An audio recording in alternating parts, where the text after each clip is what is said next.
Good morning, everyone. So I'm coming on here in the group, and I am Dr. Behave, and I am a nurse psychotherapist. And I am not coming on here to offer therapy, but this is a support group. So I'm coming on here to offer some information that lends itself to understanding the spiritual component of depression. And I want to share with those who visit the page and who's interested in learning the spiritual component to being in a depressive state of being. I want to say that this video is in no way, shape, or form a means to supplement or replace reaching out to a healthcare professional seeking medical attention. This video is recorded to offer just some instructional guidance to anyone that could be suffering from depression and would like to know the spiritual component as it relates to depression. So I'll just jump right in. So on tagged with this video, there are two different pictures, and the analogy to depression that I gave within the context of those two images was a water hose. I use analogies a lot in therapy, and I think that it's fitting to use analogies in this video to hone in on a natural and spiritual component when it comes to depression. So you'll see two images. One is a kinked hose that the water is spurting out. And then the other image, there is a water hose where the water is coming out profusely. And so the reason why I picked those images because that hose is a representative whole of a person, and the neurochemicals that emit from our brains on a day-to-day basis.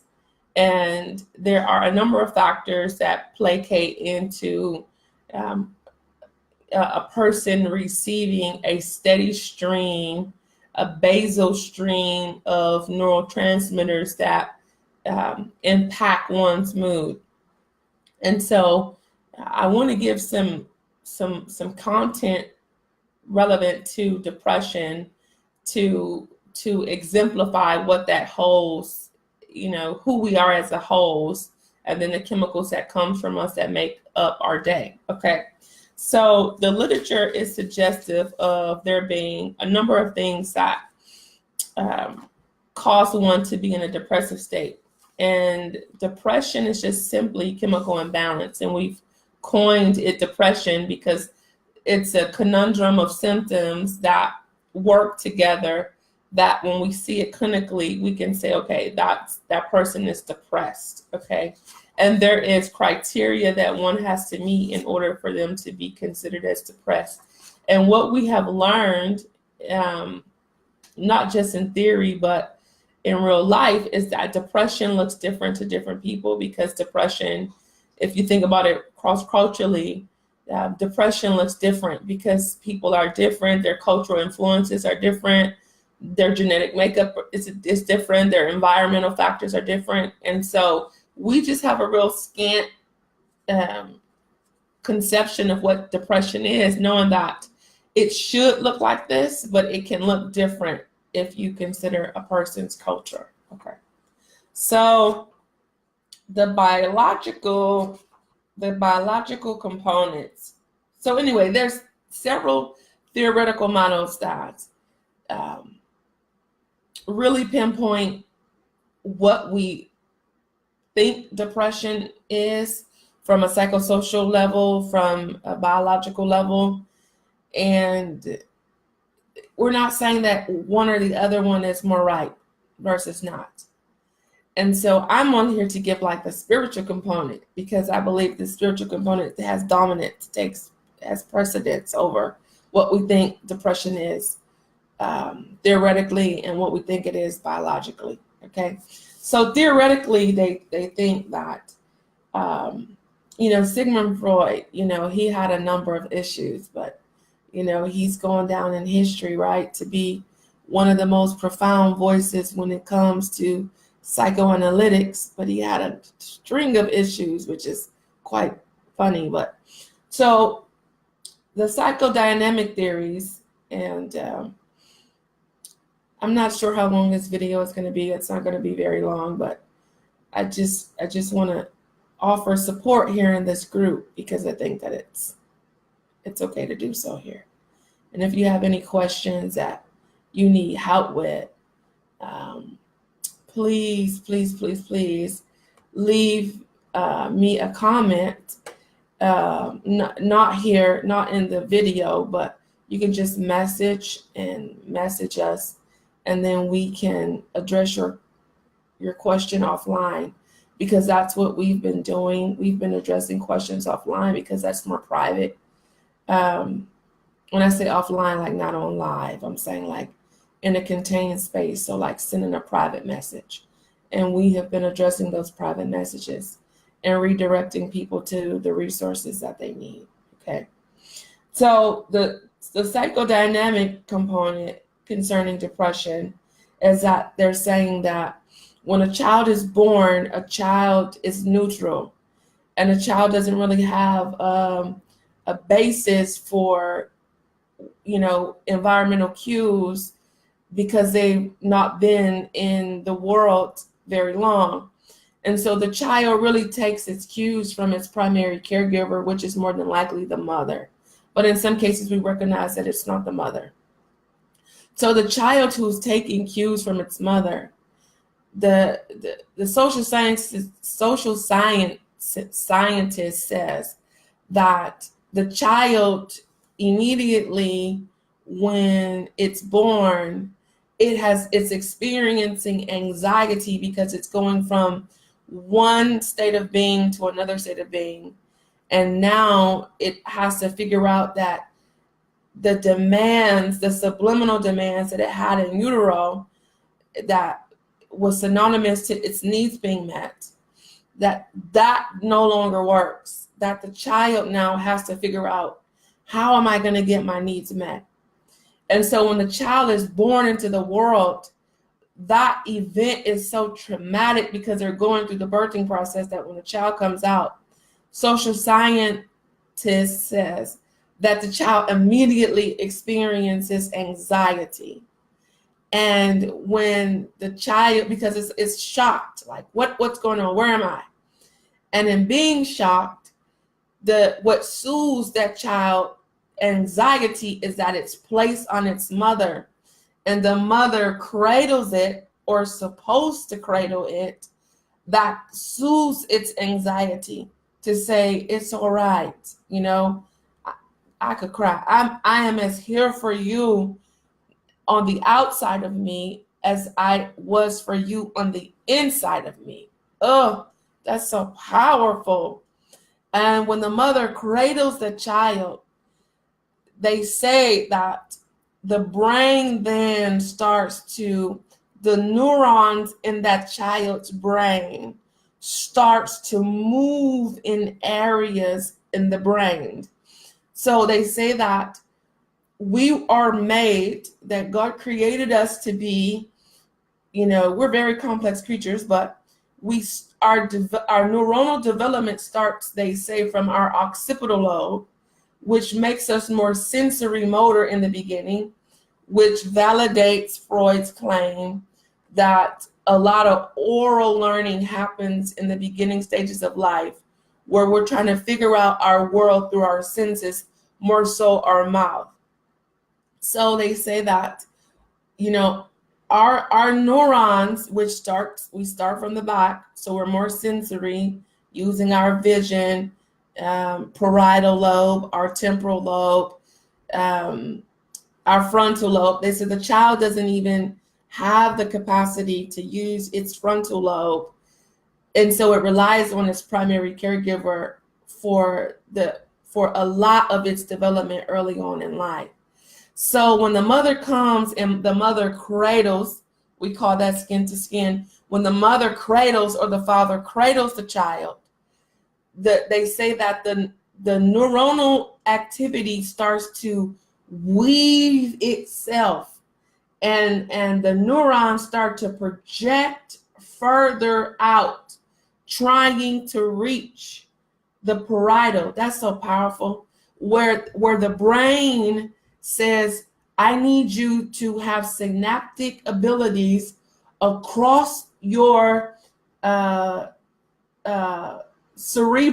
across your whole cerebral area. So the neuron says, I need to get there. But the only way to get there is like through human touch and human interaction. Because through human interaction and human touch, the neurons then can project out further, which will allow for that child to have synaptic activity across its entire brain and not be limited in that regard. Okay. So the psychodynamic component says that when that child is not met early on in life with what it needs to be able to understand its world, its learning is thwarted, meaning the chemicals that the brain is able to produce, it cannot get to where it's supposed to get to release the chemicals, because there's the hose, the water hose isn't projecting further enough. And so the person experiences depressive states, depressive mood states, all because the water cannot get to where it's supposed to be in different brain structures in order to give someone not just a peace of mind, but a balanced mood. Okay. The next component, because I won't go into all of these different theories because it's like a ton of it. It's a ton of them, okay? But the biological theories, we can talk about that. And it says here, endocrine. It's an endocrine dysfunction and also a genetic dysfunction. So a person could be born, it's just like a genetic mutation. And I'm using animals now as an analogy. The teacup poodle and the teacup, it's so many teacups. I think it's a teacup chihuahua now. These teacup animals are not normal. These are byproducts of genetic mutations that we happen to like as a result of our ingenuity as humans. We like small things because, oh God, we can put it in a little purse. We can put it in a little, we can put it on the bed, and then the dog is just right there and it just nips. And so we like that mutation. And so when we see that mutation, we say, okay, we want that mutation. More people like smaller dogs than they do big ones. And so what we do is we breed the mutation. And when we breed the mutation, you'll have a litter of animals where you want the male to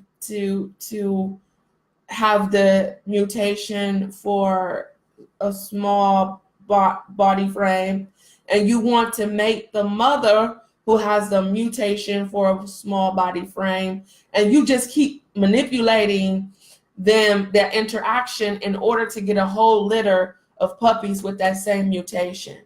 Okay, this is the same thing when it comes to us as humans, that a deviation in our brain structure that causes one to have a genetic disposition to depression is a mutation. And they call it here polygenetic single nucleotide polymorphism disorder.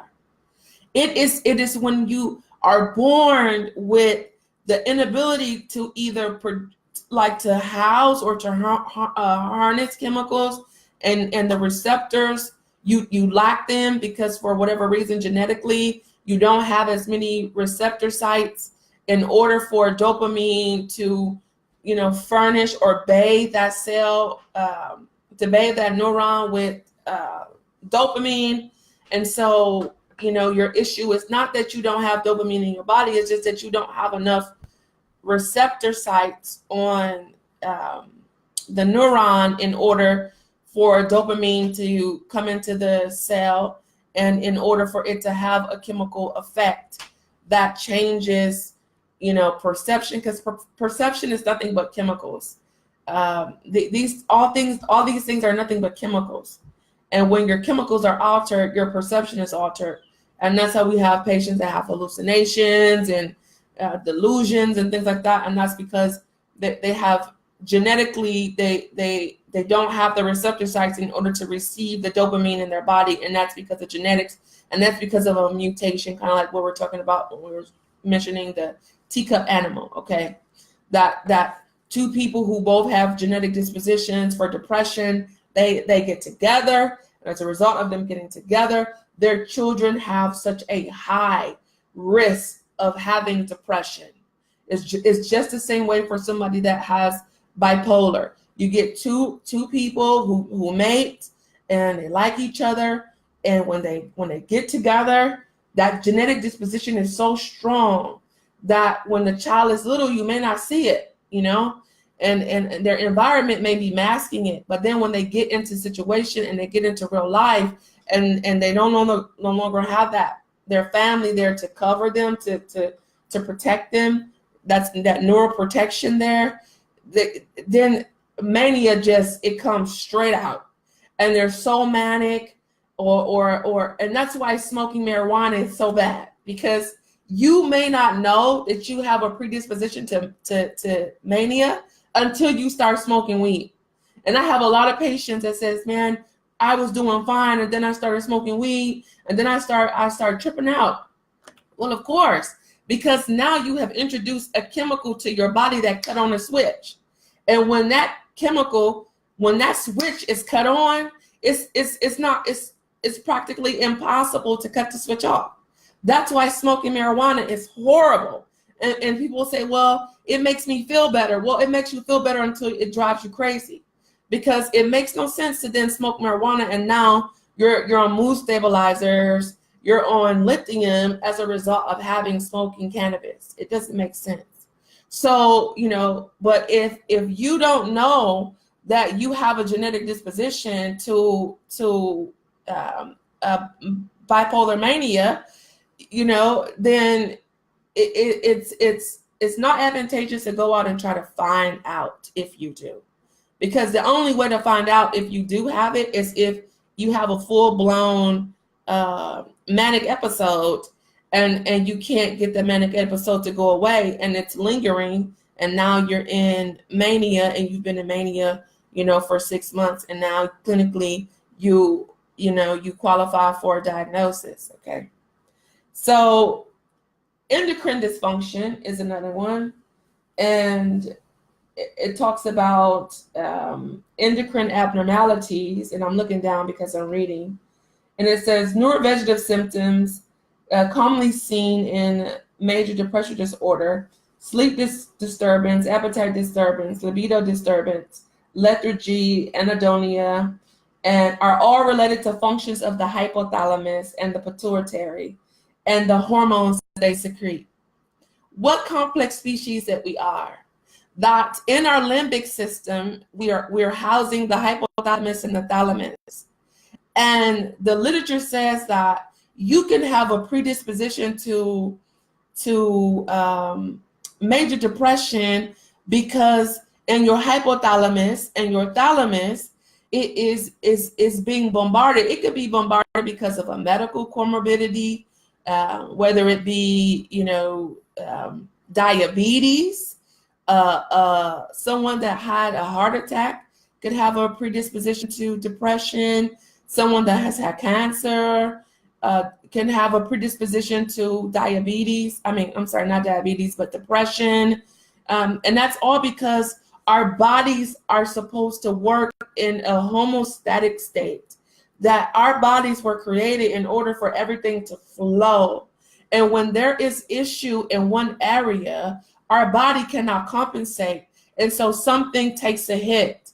And so if we are not paying attention to what's going on with our bodies, we could easily throw ourselves into a major depressive state because something medically has gone wrong. Our bodies need harmony. It needs equilibrium. And the moment that equilibrium is thrown off, then you can thrust yourself into major depression. Okay. Another biological theory that I will mention, and then I'll move on, is structural brain changes. So someone that has had a brain injury, whether it be, you were in a fight and somebody hit you in your head, you were in a motor vehicle accident and you hit your head, whether you were a child and you were playing really hard and somebody hit you in your head, anything that can cause structural changes in the brain. The brain is not like the liver. It cannot regenerate. When you have loss in the brain, that area is not coming back. Something has to overcompensate in order to take on the responsibility of the brain structure that's not working correctly. The liver, however, has the ability to regenerate itself, which is why it does when it experiences trauma, whether physical trauma or chemical trauma. The liver can regenerate itself, but the brain cannot. Okay, so the structural brain changes, it says that hypovolemic hippocampus, hypovolemic prefrontal cortex, limbic striatal regions. It says major depression is commonly a comorbid condition in people who have experienced brain damage, including brain damage of stroke and trauma. So if you have a person that, lives in a hyper-alerted state because they're under stress and duress, and that stress and duress has their blood pressure just constantly elevated, and now they experience an ischemic stroke. Well, an ischemic stroke is when certain parts of your brain is deprived of oxygen, and when certain parts of your brain is deprived of oxygen, not chemically, but structurally, you have damage. And that's why you'll see a person that has right side neglect or left side neglect as a result of having a stroke, because they can't do certain things because they're limited. Well, as they are limited physically, they are also limited mentally. Okay, and that's why people who have strokes, it doesn't shock me, or it shouldn't shock anybody who provides healthcare, that person will also be on a antidepressant because they are experiencing a lower level output of neurotransmitters because they've had damage in a certain region in their brain. Okay. So the next component that I want to talk about when it comes to depression, so I said the psychodynamic, the biological, and then now I want to address the spiritual part. So I put up 2 images, and the images that I put up, as I said earlier in this video, was about a kink in a hose, and then one of the hoses of water is just like spewing out, and I think the image that's spewing out is of the water just rushing into the face of a little girl. I think that's the image that I put up there. And so the spiritual component to depression, I'm saying that we as humans we're so complex that we have duality.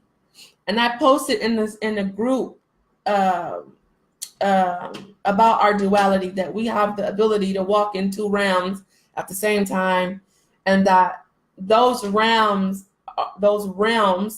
are, we can manage those realms until something happens that tear down the veil, and then it's hard to know whether or not you're walking in one realm versus the other one, and it seems as though you could be stuck in one, which gives you the hallucination component, the delusional component, versus like seeing things for as they are, which is walking in your natural component.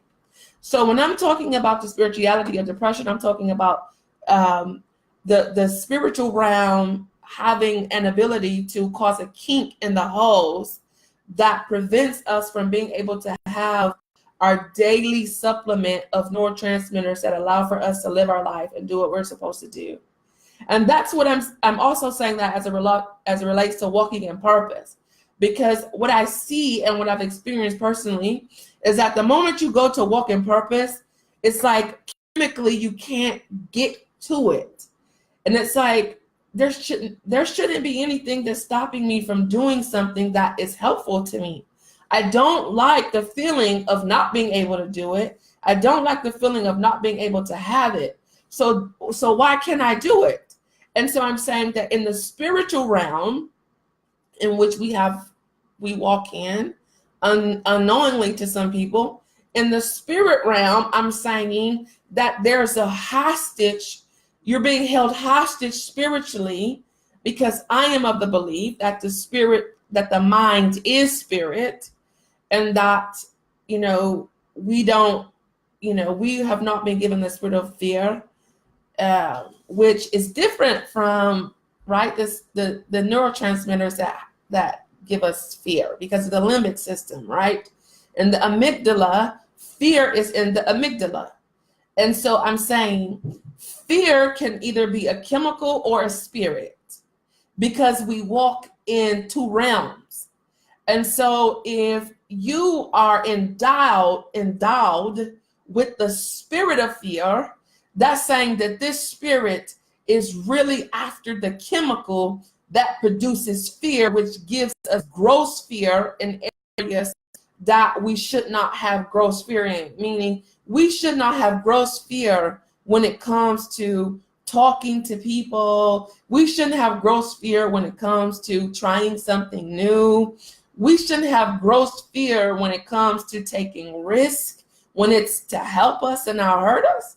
And so I'm saying that in the spiritual realm, that there is a spirit behind someone having gross fear that's blocking to them developmentally in order to walk in their purpose. Okay, and I'm saying that this spirit has the capacity to cause a kink in the holes that does not give us that prevents us from being able to have enough chemical to do something that is beneficial to us professionally, right? Meaning you have chemical is coming out, but it's not coming out in large quantities that's needed in order to motivate you to do something that will help you to become better. Meaning we're not suffering from lethargy when it comes to, going to worship and things like that. We're not experiencing anhedonia when it comes to, calling somebody and checking on them. We're not experiencing sleep disturbance when it comes to laying down and going to sleep. But when you are walking in your purpose, in the fullness of your purpose, you can't get enough chemical in order to do it. He says, how can I cook a full course meal and it takes me hours, but when I'm sitting down to try to do something that is advantageous for the next step in my life, I can't even get enough chemical to just stay focused. And I'm saying that that's because there's a war spiritually that's happening, that's causing there to be a battle between what you can accomplish in the flesh and what you can accomplish in the spirit. Well, again, I came on at, I think it's almost 30 minutes here. And so I just want to thank you for watching the video and giving me your time and your attention for these 30 minutes. And if you have any questions that you would like answered privately, please message us, hit the message feature. We're going to continue to bring more content to the page here. If you are in a state where you have a sense of internal agitation, I want you to reach out to your primary care provider, and maybe they can give you a referral to somebody out in your community, wherever you are, that can help you with your internal agitation. I want to say that if you for whatever reason, feel as though you don't want to live and you feel as though life is so hard for you and you cannot make it, I want to say that there's crisis lines that you can reach out to, and that they can help troubleshoot with you to get you to the appropriate place so that you can get the help that you need. I posted an image that says, the sun goes down, comes down, and it comes right back up. So if you are experiencing a depressed mood where it feels as though the sun is going down on you, be encouraged. The sun will come back up.